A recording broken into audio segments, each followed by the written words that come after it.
It's blooming lovely to be back with you here on episode 7 of Gathering Nature Blooming. Did you see what I did?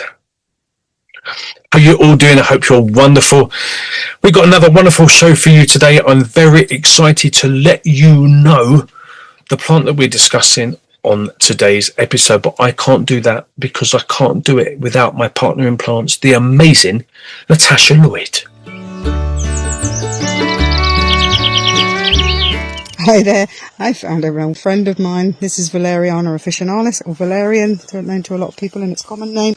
And this has so many qualities. I'm enjoying the smell of this flower. Traditionally, the root is used, and you can obviously still have the root, but you can use the flower to a degree as well. It isn't toxic. It is it's got a really quite lovely smell as it first comes up. It does change into the smell like the root, which, if anyone that knows the smell of valerian, it's very potent. Some people really dislike it. Some people really do enjoy it. So yeah, Jaden, let's talk valerian. Valerian, it is then. Time to chat about it, Nat.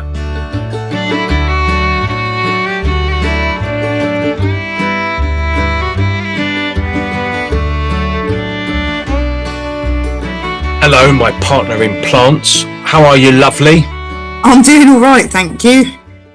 Very nice to hear. Well, this is about you, valerian, we're talking about today. Love valerian. Lovely relationship with valerian. It is something that is useful for anxiety. Oh, that's my bag already. Well, a lot of people's bag. If it's anxiety and honey flavoured or chocolate flavoured, you got me. I'm already sold.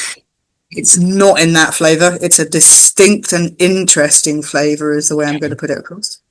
Distinct and interesting means could be bloody rough. Is that how it rolls? It's one of those ones that most herbalists don't keep in the house. They keep it in the shed. Really? Why? What does it smell like? It's extremely strong in its smell. So that's really interesting with smell, because for some people they smell it differently to others. Okay. So when the flower comes, I make a lovely apple and valerian flower chutney. Okay. It's delicious. And that, excuse me, in that first smell, when the flower comes up, is like a yang jasmine smell. Oh, nice. Okay. Then it degrades to old socks and cat pee. Really? Yeah. How long have you got between the two? A few weeks. Like you start drinking. Okay, so it's not like you're drinking or you're eating a bit of chutney, and by the time you finish your cheese sandwich, it's already gone to cat pee and old socks. No, you capture it in that's right. the chutney as that flavour. But medicinally, it's the root that's used more than the flower. Okay, and why would you use it? What would you use it for? Use it for anxiety and for helping sleep. Okay, I do feel like I know a bit about valerian. It seems to be a plant that I don't know if it's because of magical properties. We'll find out from Jack in a while. But valerian is something I kind of know of it, have heard of it, but don't really know about it. But it's a plant that I kind of, valerian, yeah, a bit like was it deadly nightshade, that kind of thing. It's kind of something about. It's kind of ringing a bell, but I actually don't know enough about it to be able to give you any information. Use it quite a lot. It's particularly in sleep mixes. So it works on the GABA receptors. Okay. And if you take it, you can feel like a wave of tiredness as it works on the GABA receptors. And then sometimes you miss that wave and you have to wait for the next wave to come, and then you can fall asleep. So I always say to people, just let it do its job and then wait if you don't relax enough the first time. Does the next wave come that night, or do you have to wait 24 hours for the next wave? No, it will come within a few minutes. Oh, really? Okay. Yeah, it's well worth waiting for. It was also antispasmodic, but it also works on the same receptors that anesthetic works on. Okay. It's a fascinating plant. Oh, okay. So would you use it if you'd cut yourself with a kitchen knife? Could you use it on the wound to stop the pain? Oh, no, that would be a painkiller, an analgesic. Right, okay. Anesthetic is when they put you out for an operation. Okay, so it's more about sleeping than it is about killing pain. Taking you, yeah. If you took too much of it, is it damaging? Quite often if people take too much, then you'll end up with like a valerian hangover the next day. Really? Yeah, you But can you feel would have slept groggy. well. So you would have slept well. But feeling pretty groggy the next day. Yeah, which is not the ideal way of doing it. You want to get your balance right. So I would usually start really low. Can I just ask you, what's a GABA receptor? Good question. Let me find a dictionary definition. I think that's probably the easiest thing to do.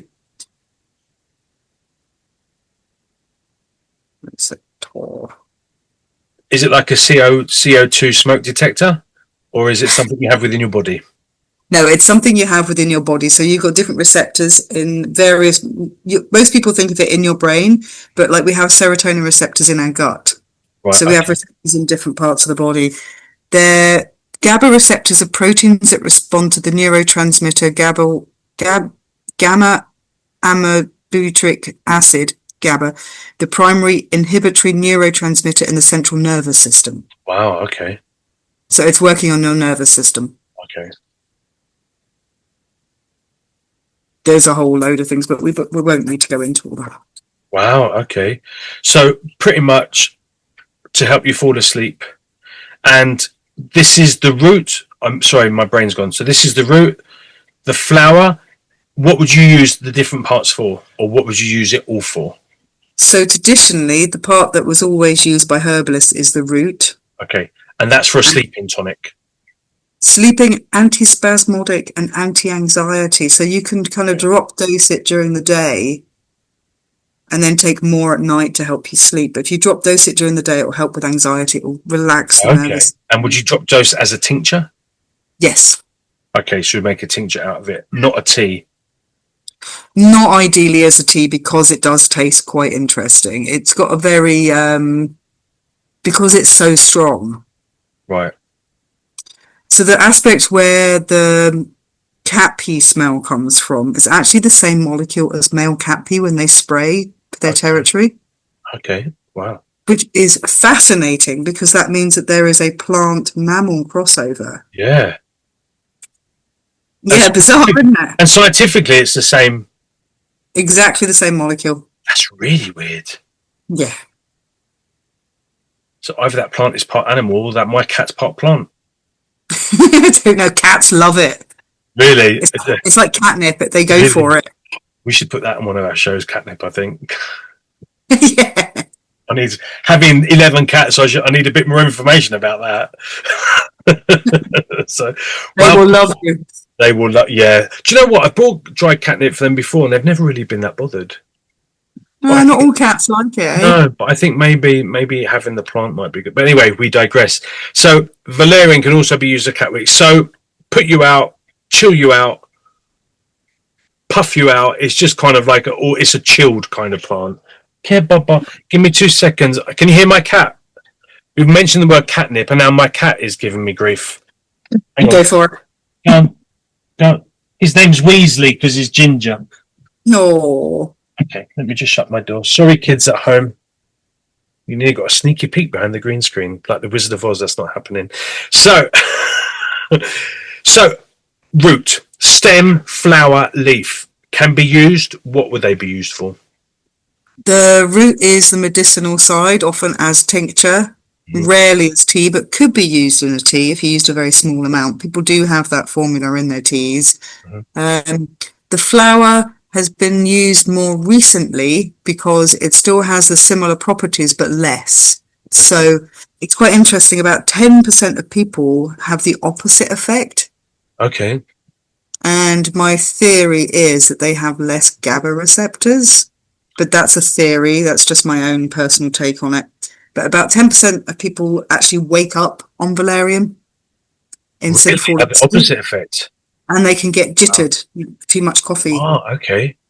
So people were starting to use the flower because it wasn't as strong, and you could then work out who that 10% were without them having a jittered night. Okay. I gave it to someone once when they were having trouble sleeping. I gave them just a small bottle, said, try that. I went back in a couple of days later and she went, you can have that back, because it had done the opposite effect. Really like taking speed. It's like, oh my God. Yeah, it's like, it's so jittery. Wow. It also does induce very interesting and vivid dreams. Cool. I dream full color, high definition surround sound every night of the week. So yeah, I would hope that I wouldn't get any extra addition to that dreamage. I would want the opposite, knock me out for a little bit, to be fair. So would you use it apart from would you use it for a chutney, did you say? I have put the flowers in a chutney. Okay. So what would you use it for any other culinary reason? Any drinks? Would you drink it? No, I did try to experiment. I did experiment. I didn't try. I did experiment with it for cocktails and things, and it's just a bit too strong. Okay.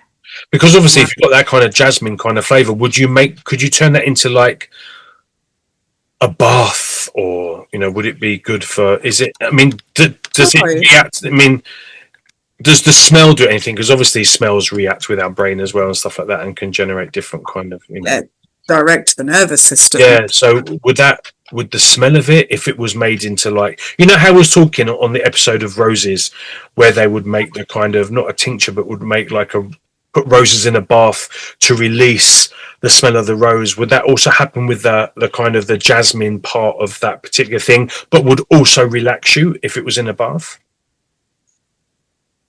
Never tried it in a bath. It'd be interesting. I'm now thinking maybe I should try and make a syrup of just the flowers to see how that would turn out. I'll do that and get back to you on that. Okay. Cool. I'm intrigued. I'm just wondering if it's kind of one that would almost sound like, if it worked, then having a valerian flower bath, not only does bath chill you out anyway, but if you've got that, only the smell, but also the properties of the plant as well within that warm water going into your skin, biggest organ on the body. So I wonder if that would kind of really chill you out. Yeah, I think it probably would. I'm going to get a bath don't even have one yet, but I'm going to get one just to try it out. I just have to find out if I can get valerian in Mexico. I hope you can. I hope I can. It sounds bloody amazing. Any other uses or properties? Not that I can think of. Let's see what Jackie and Layla come up with. Absolutely. And people at home, if you know any other reasons and why you and how you would use valerian, then please let us know. That'd be great. We're always up for learning more. Nat needs to learn a little bit less than I do. I'm still a bit of a dunce when it comes to plants, but please let us know. What have you used valerian for? Nat, thank you so much. I can't wait to catch up with you next week. Let's go and chat with the girls, shall we? Yeah. Right, see you later, hun. Bye-bye. Bye. Always amazing to chat with Nat. Super love my catch-ups with her. But yes, so desperately looking forward to catching up with the two other lovely ladies featured on these episodes. I think now let's go to the sunny US of A and catch up with Layla.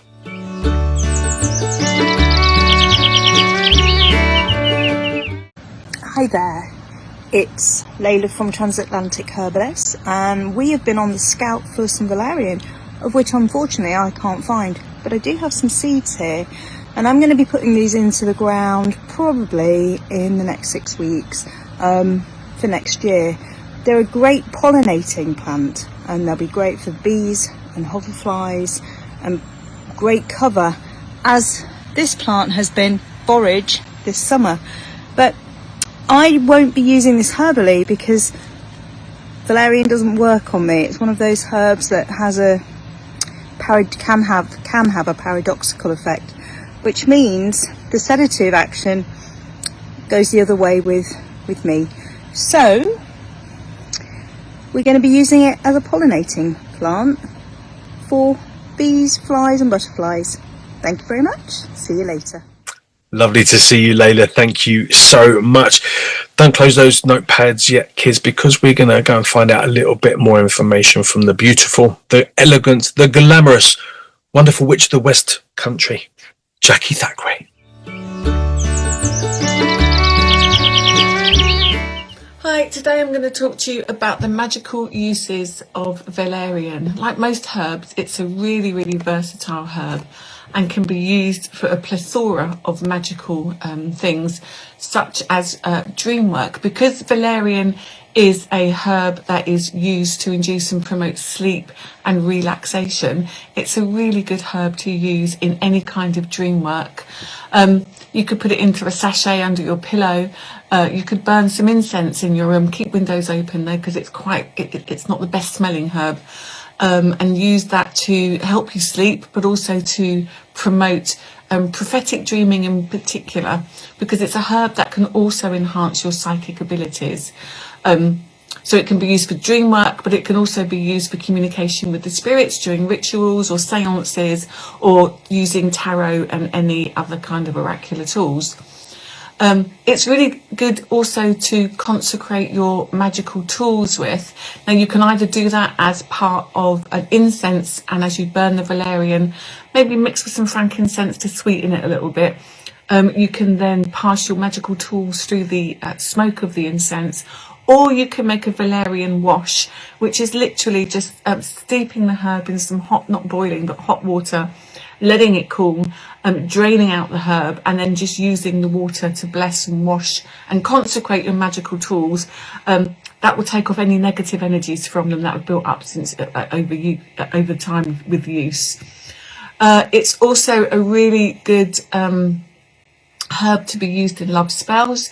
It has a history of being used in love potions and filters. Its scent is supposed to be alluring. I don't actually like the scent of valerian, but it is used in quite base note perfumes. It's also said to be able to promote peace within a household or within relationships. Again, you can use it to as a clearing incense, but you can also drink it as a tea. The belief is that if you drink tea or valerian infused wine, it can help dispel arguments or unsettled feelings between lovers or even family members. There is an old wives' tale that says if you carry valerian with you, it can protect you from being hit by lightning, which I think is brilliant. I don't think many of us get hit by lightning, and I certainly don't carry valerian, but that's what a lot of the Celtic beliefs were around valerian. And it's also a really good all-round herb for exorcisms, keeping away evil spirits or negative energy, and even kinds of any ill wishes or bad thoughts coming your way. So it's a really versatile herb that can be used for a plethora of magical ways, with either spells or rituals.